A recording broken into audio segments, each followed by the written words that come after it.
Imagine a world where the rules you know don't always apply. Think about a ball you throw against a wall. It bounces back, right? Every single time. That's a rule we trust. It's a fundamental part of our everyday experience. We learn these rules from the moment we are born. Gravity pulls things down. Solid objects cannot pass through other solid objects. These are the laws of our world.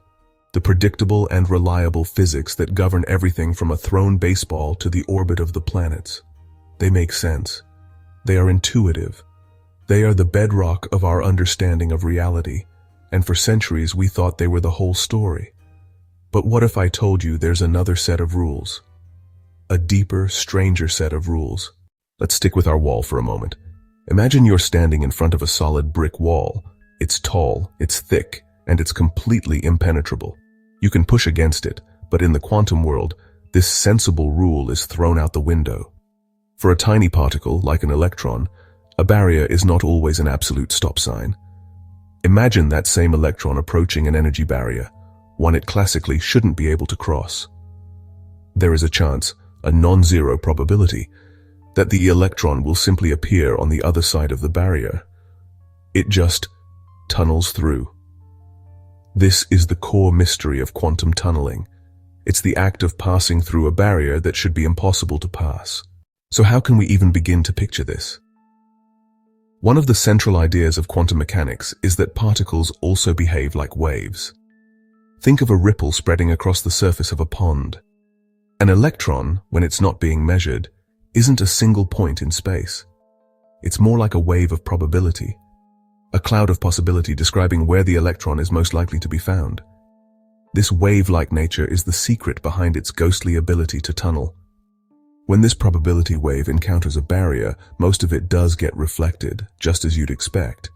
A tiny part of the wave actually leaks into the wall. Inside the barrier, the wave's amplitude shrinks very, very quickly. If that faint, ghostly wisp of the wave makes it to the other side. Let's start with what we know, with the world we can touch and see. This is the world of classical physics, a system of rules laid down by giants like Isaac Newton centuries ago. These rules are intuitive, and they work perfectly for everything in our everyday lives. One of the most basic rules is that solid things are, well, solid. If you kick a soccer ball against a brick wall, it comes right back at you. For a long time, nuclear physics had a serious puzzle. Scientists studying radioactive elements like uranium and radium noticed something strange. These atoms were unstable. Every so often, their nucleus would spit out a particle. One common type of decay involves the emission of an alpha particle. When scientists measured the energy of the alpha particles flying out of the nucleus, it was far too low. The answer, proposed in 1928 by George Gamow, was quantum tunneling. He realized that the alpha particle being a quantum object, it was a probability wave, but a tiny faint part of it leaked through the massive energy barrier. For decades, quantum tunneling was a powerful theory that explained things like alpha decay, but it was an indirect observation. That all changed in the 1980s, the Scanning Tunneling Microscope, or STM. The setup is conceptually simple but technologically incredible. An STM uses an extremely sharp metal tip, ideally ending in a single atom. This tip is brought incredibly close to the surface of a material we want to inspect. A tiny voltage is applied between the tip and the surface. A small number of electrons will quantum tunnel from the tip to the surface, creating a tiny but measurable electrical current. This is the tunneling current. By scanning the tip across the surface and using a feedback loop to keep the tunneling current constant, and uses them to construct a three-dimensional image of the atomic terrain. Every second of every day, the sun unleashes an unimaginable amount of energy into space. This energy warms our planet, drives our weather, and makes life on Earth possible. For a long time, scientists were baffled by how it worked. They knew the sun was a giant ball of hydrogen, and that this hydrogen was being fused together to create helium, a process called nuclear fusion. The sun's core, while incredibly hot, at about 15 million degrees Celsius, protons are positively charged particles and like charges repel each other. The hero of this story, once again, is quantum tunneling. Even though a proton doesn't have enough energy to classically overcome the Coulomb barrier, it still has a probability wave. This is the secret that keeps the sun's furnace lit. It is happening right now, inside the device you are using to read this. Modern electronics, from smartphones to supercomputers, rely on billions of microscopic switches called transistors. Manufacturers have been on a relentless quest to shrink these transistors, but as transistors have shrunk to the nanometer scale, can now use quantum tunneling to leak right through them, is another perfect example. Scientists and engineers, in their cleverness, they have designed specific electronic components that rely on tunneling to function. That is carefully calibrated to allow electrons to quantum tunnel through the barrier. It's a beautiful case of turning a quantum problem into a technological solution. For centuries, physics was a quest for certainty. Scientists like Isaac Newton built a picture of the universe as a grand, predictable machine.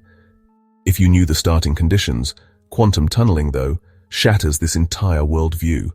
It introduces a wild card into the deck of reality. The outcome of an event is no longer guaranteed. The universe offers a probably not, but maybe, but more like a cosmic game of dice. It's a reality that is fundamentally fuzzy.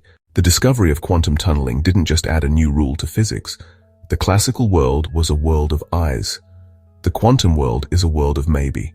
Its properties aren't fixed until you measure them. It suggests that the universe isn't a static stage, but a dynamic and participatory system, where observation itself helps to create the reality being observed. The universe is not just telling a story, we are part of the conversation. But in the quantum view, even a vacuum is a bubbling, seething soup of potential. Where the lines between something and nothing, the universe, it turns out, is built on a foundation of maybe. And this inherent uncertainty is not a flaw.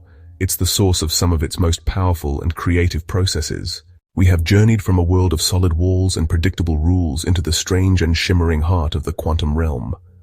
We began with the simple, intuitive idea that a ball cannot pass through a wall. We then confronted the ghost in the machine, quantum tunneling. This journey took us from the theoretical to the tangible. We witnessed how humanity harnessed this ghostly phenomenon to create the scanning tunneling microscope. We then expanded our view to the cosmos, discovering that this same quantum trick is the secret engine of our sun. It is the creative loophole that allows for complexity, for stars to shine, and for us to be here, wondering about it all. Let this knowledge not be a source of confusion, but a source of endless wonder, inspiring you to keep asking questions and to always stay curious about the magnificent, mysterious reality we inhabit.